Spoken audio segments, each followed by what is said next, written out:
Hello mga kapatid, magandang araw po sa inyong lahat. Kumusta? Okay, welcome to our channel. Nangati pa yung ilong ko. Topic natin for today, stress. Nakaka-cancer ba ang stress? Okay, kasi usap-usapan yan Miski nung first na na-diagnose ko, naku, dahil sa stress. Totoo ba? Dahil sa stress ang cancer? Okay, sa araw na to, sa video na to, dalawa yung pag-uusapan nating grupo ng mga tao. Yung walang cancer, at magkaka-cancer ba dahil sa stress, at yung mga meron ng cancer. O sabihin natin mga ongoing treatment. Totoo ba na ang cancer ay dahil sa stress? So isa yun sa mga dahilan. Ang stress isa sa dahilan kaya nagkakaroon ng cancer. Okay, totoo ba yan? Ang usap-usapan na yan. O kwento lang yan ni Marites. Okay, alamin muna natin ang definition. Ano ba ang definition ng stress? Okay, nakalagay dito, stress is pressure or tension exerted on a material object or a state of mental or emotional strain or tension resulting from adverse or even demanding circumstances. Demanding circumstances, talagang ang daming hinihingi sa ating atensyon, emotion, pera, lahat-lahat na energy. Okay, so yun daw ang definition ng stress. Ngayon, usap-usapan. Ang malaking tanong, ang stress ba ay nagiging sanhi ng cancer? Alam nyo, nung unang panahon, nagtrabaho ako sa TV network. Actually, ngayon parang partly pa rin. Tumitingin-tingin ako rito kasi may mga hinanda akong mga notes. Okay, nagtrabaho ako doon sa TV network. Tapos, ang kwento sa akin, so may news team doon. Pag daw mag-aalas 6 na, or before mag-aalas 6, yung mga tao daw doon, sobrang tension, boo, banggaan, may dalang mga tapes, may dalang mga ganito, ganyan, may sasalang. O talaga, syempre, stressful na yung situation kasi malapit ng, tapos yung commercial, era na yan, ganyan, bakit nawawala yung report, hindi marinig yung mic, stressful, so nagbabangga-banggaan daw sila. Pero, grabe yung stress. And ako, understandable yon kasi, syempre yung trabaho nila, very demanding. Live sila umiere, national television. Lalo pa ngayon kapag may ganun, dahil meron ng internet. So, around the world, napapanood na sila. Pero, ang tanong ko, stressful ang mga gawain nila kapatid, pero hindi naman sila nagkaka-cancer. O bakit yung iba, na ibang tao, hindi naman taga-TV network, nagkaka-cancer? Ano nga ba? Dahil ba yan sa stress? Okay, silipin muna natin ang ilan sa mga kadahilanan ng stress, tapos babalikan natin yung tanong. At isasegue natin sa mga pag-aaral para makita natin kung may relasyon ba ang stress sa cancer. Ano ba usually ang source ng stress? Pamilya. Mga toxic na kamag-anak.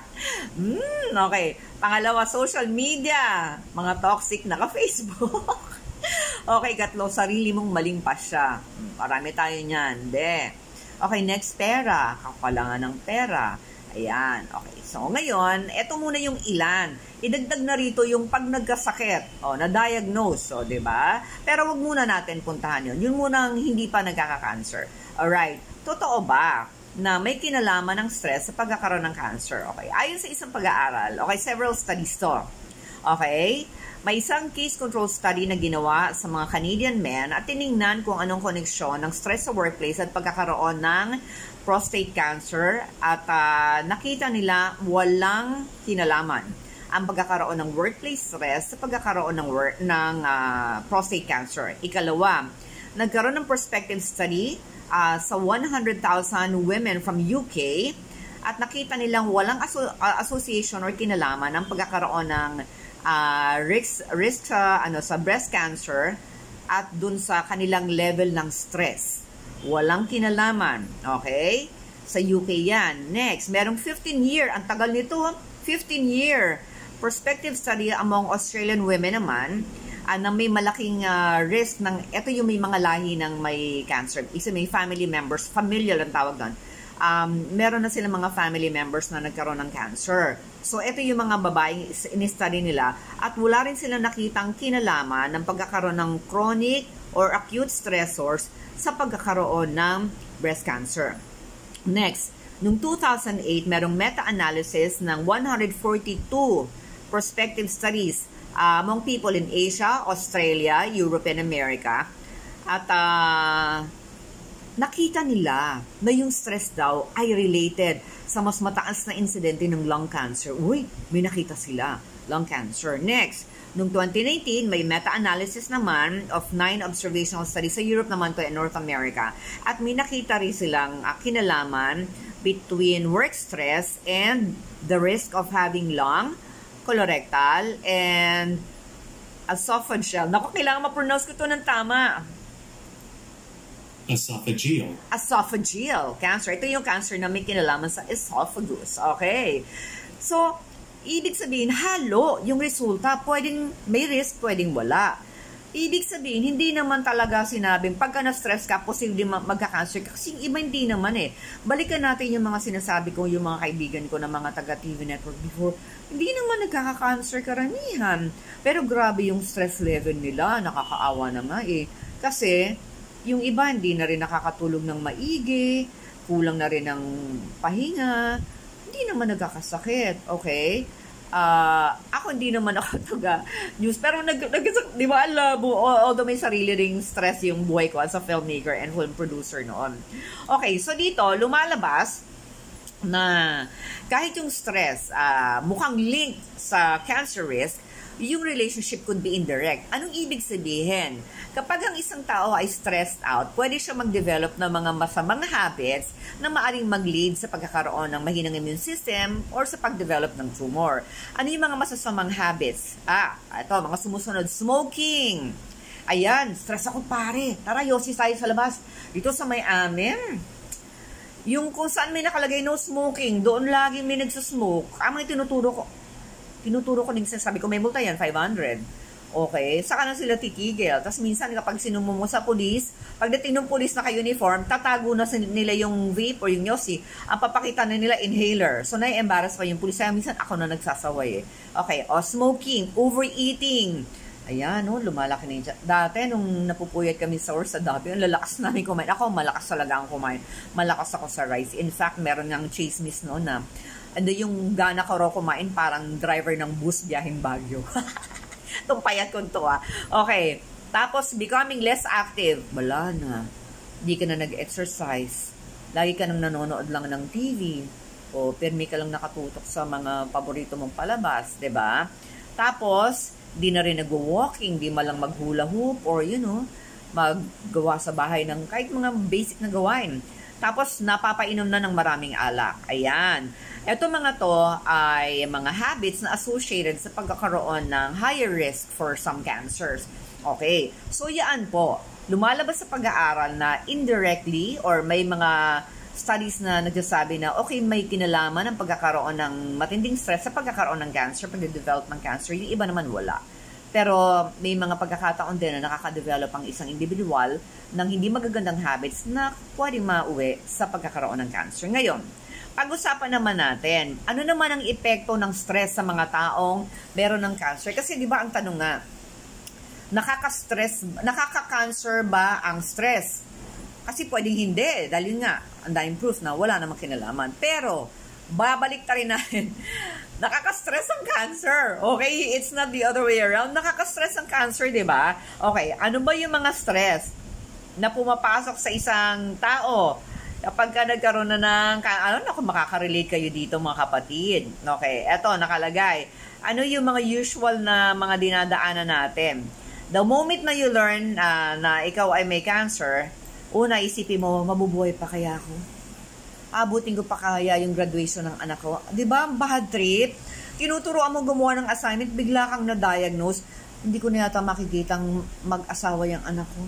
Hindi na, diba may mga gano'n na tayo. Pangalawa, yung normal routine mo sa buhay, na-disrupt na dati. Umaga, nagdidili ka ng halaman. Handa ka ng baon ng anak mo. Ngayon, di ka nga makabaon, di ka nga makabangon, di ka nga makakain. Nagkukumahog, maghahanda na kayo ng mga styro, ilalagay nyo na doon yung ice gel, ilalagay nyo na yung gamot, or pipila na sa DSWD, pipila sa PCSO. Diba? Nag-iba yung na-disrupt. Tapos, may mga medical terms, di mo maintindihan. Actually, nung inaaral ko tong stress, ang daming medical terms. Yun lang, di ba, sa cancer, BI-RAD. What the heck? Ano yung BI-RAD? Ano yung mga, nag-college naman tayo, hindi natin maintindihan yung mga medical terms. Ang dami talaga.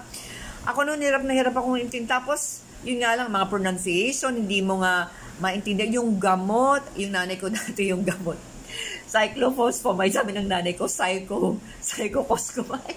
Ang hirap kasi i-pronounce. So, ang dami nakakaloka yung mga terms, diba? And these are things that you have to remember. Tapos, kailangan mo pang tandaan yung naramdaman mo. Kailan? Kasi pag nagpunta ka sa doktor, eto, kailan mo itong naramdaman ako, Dok? Kailan nga ba yun? Basta bago ako nagkaroon ng ganito, bago sumakit yung ipin, kailan nga sumakit yung ipin mo?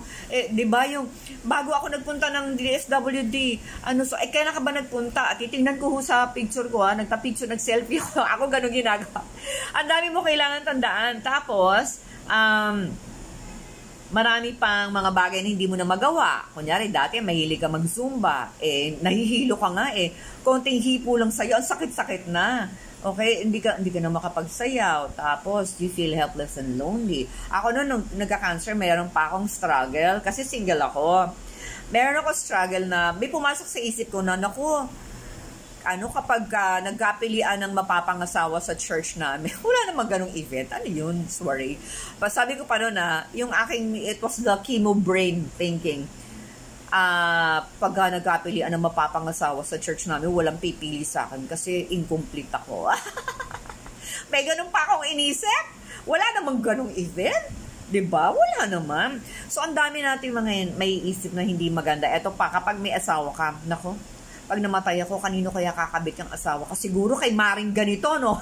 Diba? Siguro doon sa classmate niya nung high school, nung nag-reunion sila, nag-chat-chat sila, nakikita ko, baka kung ano na ginagawa. Siguro kaya hindi ako sinasama sa ospital, nag-i-internet lang yan, panay-panay. Ang dami na nating naiisip. So, nakaka-stress ang cancer. Okay, so anong epekto? Meron daw ginawang mga pag-aaral tungkol sa mga daga. Daga na naman, laging sila yung napapagdiskitan. Okay, daga. Niligyan sila ng mga human tumor at nilagay sila sa isang stressful environment. Doon yung stressful environment sa kanila, in-isolate. Nilayo sila sa mga ibang daga. At dahil doon, yung mga tumors nila ay lumaki at kumalat. Nasistress pala sila sa gano'n pag pinapagsulo. Ako naman nasistress pag maraming tao. Baliktad kami ng daga. Mas gusto ko mag-isa. Okay, so may mga ganun palang pag-aaral. Mga animal models ang ginamit nila at nagpapakita na yung chronic stress ay pwedeng mag-cause ng dalawang bagay. Progression ng tumor or metastasis. Okay, so may ganun pala na pag-aaral. Pero ang tanong, laging may tanong hindi porket may aral na ganito, ganyan. Okay, lumabas sa pag-aral. Pero may mga friends naman tayo na cancer patient, naka-survive, pila sa ganito, pila sa ganyan, submit ng ganito, kay ganyan, government official ganito, hindi na masumasagot, mga bastos. Diba? Tinext mo na, na-stress ako. Okay, tinext mo na, yan daw ang nag-handle ng fund. 4 na beses ka na nagte-text, hindi sumasagot. Parang, anong gagawin niyo sa pondong yan? Para sa mga tao yan, di ba? Ano yan? Kukulimbatin nyo? Di ba, minsan mapapaganong ka talaga. Asan yung pamaypay ko? Wala akong pamaypay dito. Prescription na nga lang ni Dr. Chambeng. Relax, Glenda, relax. Okay, so, nakaka-stress ang buhay na may cancer, di ba? Relate na relate kayo mga kapatid. So, ngayon, ano ang dapat natin gawin? Kasi, kahit sinabi lang may pag-aaral sa mga daga, hindi naman lahat nag-recur. May mga nakasurvive, yung titingnan natin. Laging tingnan natin yung kabilang banda. Okay, may mga nag-metastasize, may mga pag-aaral sa mga daga, nag-metastasize, nag-progress. Pero, ang dami nating kapatiran, di ba, sa mga support groups. 21-year survivor! 15 years, 17 years, 8-year survivor, kahit 2-year survivor. Worth celebrating yan. I'm sure nasi-stress din yung mga kapatid natin na yan, pero hindi naman nagre-recur. Okay, so ano ngayon ang dapat gawin? Umiwas sa stress. Paano ba yan? Ito muna yung mga scientific na mga recommendations. Una, malaking factor ang pagkakaroon ng social support. Ano ba yung social support na yan? Ito ay mga kamag-anak, kapitbahay, ka-Facebook, kaibigan na pwedeng mahinga ng physical, emotional, at financial support. O yung maganda yung kusa ng nagbibigay. Kaya ako ang laking tulong sa akin ng Facebook kasi po I live alone. And may times when I was on chemo before, na nagpapapray talaga ako sa Facebook. Nagsasabi ako na I'm not okay or I'm in pain. Madaling araw may nagme-message. Madaling araw ang dami nagko-comment sa post ko. Paglingat ko, 91 kagad na yung reactions. 'Di ba? So, alam ko na marami dumadamay sa akin. Alam din naman kasi nila. Hindi ko naman nililihim yun na. I live alone kasi. I'm on my own. I prefer it that way. And I'm not married. I'm single. I'm not dating. At saka sobrang happy kasi ako na mag-isa. Parang ito yung gusto kong buhay. Yung kahit anong oras ko gusto gumising. Pero ang laking tulong sa akin kasi may support system ako. I have my Victory Church, Victory Ortigas, na nung recently, nagkasakit ako, nagka-COVID ako. Recently, ito sabi ko, hindi ako makabili ng pagkain. Hindi ko pa alam nung kung ano sakit ko Nagpadala, yung pinabili ko, repolyo, bok choy, hindi na ako pinabayad. Tapos may nagpadala pa ng juice. Si Patricia, yung fellow cancer survivor, nagpadala ng candies for the throat. Ang dami, may prutas, may saging, may pear, may apple. May nagpadala pa nga ng mga dahon galing probinsya. So, meron akong support system. So, I don't feel alone. So, happy-happy ako sa buhay ko na mag-isa lang ako. Tapos, importante yon. Ikaw ba kapatid? Sino ba ang iyong support system? Ang mga kamag-anak o umiwas sa talks. Hindi porke kamag-anak support system yan May mga kamag-anak na laging may dramang dala. May sarili ka ng drama. Lumayo-layo ka na dyan sa mga yan, diba? May mga kamag-anak na yung laging yung sascam pa ng pera ingat na lang po. Okay. So, number 1 yon.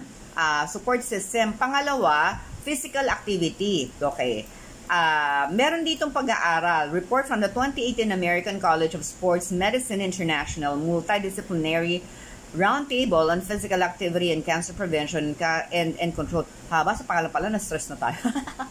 Sabi niya, meron silang nakitang sufficient evidence na ang moderate intensity physical activity during and after cancer treatment ay pwedeng dahilan ng pagpapababa ng anxiety and depressive symptoms. Okay? So, ako ang ginagawa ko rin, may hula hoop ako dito, hindi ko nga nagagamit. Pero I take a walk. Tapos nagsistretching talaga ako sa arawan. Ang tawag doon ng papa ko, yung nagpapatuyo ng pakpak. Parang aswang. Gustong-gusto ko talaga yung nagpapatuyo ng pakpak. Nagpapatuyo ng likod. Hindi nagpapatuyo ng likod, nagpapaaraw. Ayan. Kasi may mga pag-aaral din na kasi yung sunlight tumatagos yung 2 inches sa katawan natin. Kahit naka-t-shirt ka. Tapos, tulong panglaban sa cancer. Basta huwag ka naman talaga, yung magpasunog. 10 to 15 minutes, siguro yung mga soft sunlight pa, mga 8 a.m., 8:30 na, mga okay pa yan. Alright, sa bansa natin ngayon, mga okay pa yan. Yun, physical activity, walking, makinig ng music, makinig ng mga Ako ang pinapakinggan ko sa umaga maliban sa mga music, nakikinig ako ng preaching ni Joel Austin, nakikinig ako ng teachings, Marissa Pierce, iba naman tinuturo niya, neuroscience yun, and William Lee, tas may si Jessie, yung mga bagong inaaral ko ngayon ng glucose, sila yung pinapakinggan ko, meron din yung about business, si Dan Lok. Marami pang iba, isa si Robert Kiyosaki. Pinapagana ko yung brain ko while I'm walking, kasi mili ako mag-multitask, okay? So, natututo na ako, nare-relax pa ako, lumalakas pa yung aking lungs, yung aking bones, yung aking heart. Pero syempre naka-mask kasi gilid ng kalye. Wala pa ako. Pag siguro nasa probinsya ako, maglalakad ako ng mahabang-mahaba, walang mask. Okay? So next, social support, physical activity. Ano yung next? Mental health professional.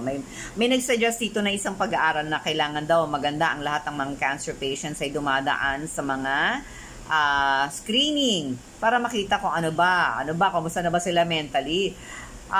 Sa RMC noon, meron akong friend dyan na psychiatrist. Sabi niya, daan ka rito. Okay, never ko pa na-experience yung magpa-check up sa psychiatrist. Ang naranasan ko before counseling sa church, sa psychiatrist, hindi pa. Pero I would highly recommend it. Ako hindi lang ako makapunta kasi yung time na available sa pila na namin yon para maturukan na ng trastuzumab. Hindi ako makapunta-punta. Pero sobrang laking tulong kapag merong sa inyo, pwede magpa-counseling dito, pwedeng, 'di ba? Kung merong mag-o-offer ng free counseling for cancer patients, go tayo. At sana nga i-subsidize na rin ng gobyerno natin na meron ganong tulong. At sana, syempre, hindi lang sa counseling, magkaroon din na mas magandang sistema. Kunyari, ang number 1 stressor ng cancer patient, yung kakapila, hanap ng guarantee letter, di ba, parang stress ako, nakapila ako dati sa DSWD. After that, 4 days ako, iyak na kayo, matrauma yata, iyak na. tumawag ako sa Cardinal Santos doon sa social worker. 30 minutes ako umiyak. Kasi ang dami kong na-absorb, nakalungkutan, hindi ko talaga, nalunok. Kasi madali ako maapektuhan, artist kasi ako. Pag may umiyak ko, iiyak agad ako eh. So, na-absorb ko yung kalungkutan, yung hirap, yung stress, yung tension. 4 na araw akong iyak ng iyak. So, ang dami. Sana siguro. Alam mo nga ang pangarap ko para sa Pilipinas. Yung mga gamot natin, kunyari, trastuzumab, yan, yung mga mababangis sa budget eh. Trastuzumab, cyclophosphamide, doxorubicin, docetaxel, mga mahal. Kung ano pa, yung mga mahal na maisip nyo, yung tinutusok kapag nakatamoxifen ka, ano ba yun? Cedronic acid, mahal din yun. 12,000 yata yun, 5,000 pag government hospital. Alam mo yung pangarap ko para sa Pilipinas, sana yung mga gamot na to, hindi na natin kailangan ilapit pila kung saan-saan para mag-guarantee letter, tapos mag-intay ka ng resulta. Sana sa hospital na lang, government hospital na malapit sa bahay mo, enrolled ka na, tapos andun na yung mga gamot. Okay, syempre kilala ka na nila, nandun yung mga documents, doon na lang. Wala na kasi ang wino-worry ko minsan yung mga taga-probinsya, minsan mga seniors, minsan PWD, tapos ang layo, like ako pumila ako minsan before. Na-stress din ako kasi kakalabas ko ng hospital 2 days before. Ako na yung pumila sa Ilivalo, ayoko namang utusan ang mama ko, she's 74. Sabi sa akin ng social worker, hindi mo case to, no? So parang nagsisinungaling ba ako? May tao bang tama ang utak na magpe-pretend na may cancer? Di ba? Relax, Glenda. Stress ka. Pangalawa, meron pa ako social worker na nakausap. Sabi ko, ate, paano po ba? Siyempre, magalang ka, dali hingi ka ng tulong. Sabi sa wag mo akong tawaging ate, kinikilabutan ako, matanda ka pa sa akin. Sabi ko, ay, bakit hindi? Sa school namin, yung mga doktor, doon, mga may PhD doon, ang tawag namin, ate, mga pastor, mga may PhD, mga nag-aral pa sa abroad. Ate yung tawag namin. Sabi ko, it's a sign of respect. Sabi niya, pwede namang ma'am. Ma'am ang gusto. Kaya nandun ako sa facility na yun, pati janitor tawag ko, ma'am. Ma'am, dito ho ba yung CR? Ang dami nakakasabi ko, laki ng problema nito, title lang. Samantalang ko na biopsy nung time na hindi ko alam, anong ba resulta ng biopsy? Di ba may ganun nakaka-stress? Diyos ko po, ang inoon ko. So, tawag dito, stressful. So, kailangan natin ng counseling yun. Doon natin ibalik. Kailangan natin minsan ng counseling ng kausap. And, ako minsan tinatanong ko rin, sino ba magka-counsel? Nagka-cancer na ba yan before? Kasi baka may papayo lang sa akin, nakasan mo loob mo. Kapit lang. Hindi enough yun eh. Anong kapit? Di mo naman naranasan yung katulad yung kapit lang, andito kami sa likod mo. Ano ibig sabihin? Nung nandito ka sa likod ko, asan? Wala naman, di ba? Nung bang pumila ko sa kasama ka ba? Hindi. We're one with you. Ano ibig sabihin? Di ba? Ang dami kasi mga, di ba? Pero maganda rin kasi pagkausap mo, kunyari psychiatrist. Kasi itong mga psychiatrist, highly trained yan na ang gagaling ng mga yan. Shout out kay Dr. Carmela Encarnacion, psychiatrist yan sa RMC. Maganda yung may screening. Sana din mawawala na yung source ng stress natin. Pero makwento ko lang, naranasan ko nang mag-undergo na kaming magkakaklase sa masters ng screening, psychiatric screening, something. Tinitingnan ko may suicidal sa amin. After nun, pinagtitripan namin yung mga tanong kasi nakakarinig ka ba ng mga tugtog na ikaw lang nakakarinig? Tapos nakakakita ka ba ng mga ilaw na ikaw lang nakakakita? May mga ganon. Pero, in reality, may mga kapatid po tayo na may ganon. O kami nung kasi nun, napaka-immature pa namin, hindi pa namin iintindihan. Later on, nag-aaral na ako ng psychotherapy. Shucks, may ganon pala. And when you are under a lot of stress, pwede may mga trigger na traumatic experiences, yung mga panahong gipit ka, nung gipit kayo, nung bumagyo, ang daming, kasi napaka-complex ng pagkakagawa ng Panginoon sa brain natin. So, maganda pa rin talaga may counseling, di ba? At wag na natin antay lumala ang sitwasyon na makakita tayo ng liwanag na tayo lang nakakakita, o makarinig ng tugtog na tayo lang nakakarinig, at sinayawan na rin natin. Mabuti kung may pagkakataon po magpa-counseling, magpa-counseling na po tayo. Kahit po sa church, okay, sa hospital, government hospital, ang gagawin lang po is mag-inquire. Pag kunyari, nandun ka na sa cancer department, ma'am, meron po ba ritong libreng psychiatric counseling? Doon, puntahan mo na. Huwag ka na munang umasa sa internet, nandun ka na, tanong mo, paano ba magpa-schedule dyan? Ano ba ang mga requirements? Ano niya? Gapang na kapatid, alamin na natin kung paano. Ako minsan ito lang paghihingi ng tulong. Minsan nadidismaya ako sa maraming kababayan natin. Job application nandun na lahat. Paano mag-apply? Sasagot yung isa, andun na sa caption. Parang, ba't hindi na tayo mga smart masyado? 'Di ba? Andun Tapos tatanungan lang, andun na, may binibenta, something. HM, how much? Minsan hindi pa HM ma-type HJ pa nalalagay. Magkatabi na nga lang. Ay, hindi. HN pa or HN. Hindi malang HM, how much? Isang letter na, dalawang letter na. Nagkakamali, parang ang tamad natin sobra. 'Di ba? So, parang minsan, gapang na. Alamin mo na impormasyon. Kailangan natin ng tulong, di ba? O paano ba yun? O baka nandyan na yung solusyon, andyan na yung link, i-click mo na. O nandyan ka na hospital, itanong mo na, puntahan mo na kung saan. Okay? Ngayon, ang haba ng ng mga kwentuhan na natin tungkol sa stress. Ngayon, meron pa akong ilang mga ibibigay na tips dito para tayo ay hindi gaanong ma-stress. Okay. Number 1, wag post ng post sa Facebook. Hindi lahat ng plano mo, ginagawa mo, ipopost mo sa Facebook. Marami nangyayari sa personal life ko, hindi ko pinapost. Sina-enjoy ko lang. Dahil ang Facebook, marami kang makikita mga tao na iba-ibang opinion, iba-ibang background, iba-ibang pagpapalaki ng mga magulang, at iba-ibang mindset. Baka pag-post ka ng post, kung ano-anong comment makuha mo, ma-stress ka lang. Ako hindi din ako, like for example, I'm undergoing a study right now, at ang katawan ko, ginagawa akong guinea pig. Hindi ako nag-video about that kasi incomplete pa naman yung study ko kasi baka ma-confuse ang mga followers natin, mga kapatid natin. Hindi ako yung, eto ginagawa ko ngayon para sa cancer. Hindi ako gumaganon. Tahimik lang. And then, pagka definitive na, di saka ka mag-vlog about it. Okay? Hindi ako magpo-post mga indefinite na incomplete studies. Huwag ka ding post ng post sa Facebook. Hindi lahat. Sabi nga ni Carolina Herrera, yung babaeng may class, hindi post ng post, parang lahat ba ng tao gusto makita kinakain mo? Hindi lahat ng ginagawa mo kailangan i-post sa Facebook. Huwag kang post ng post. Pangalawa, learn to say no. Meron akong mga tinatanggihan na like for example, syempre kailangan natin ng pera. Pero recently may tinanggihan na akong trabaho kasi hindi ko gusto yung nangangasiwa. Parang ang bastos niya.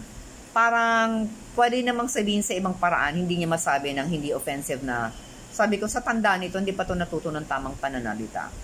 Hindi na. Kikitain din natin sa ibang paraan ang pera, hindi ka pa na-stress, masaya ka pa, hindi ka uwing demoralized, okay? Learn to say no to invitations. Meron ako mga tinatanggihan, piling-pili lang.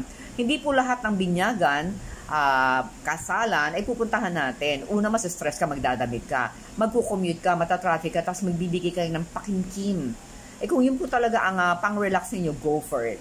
Pero hindi po lahat ay kailangan oohan, okay? Next, take a walk. Okay.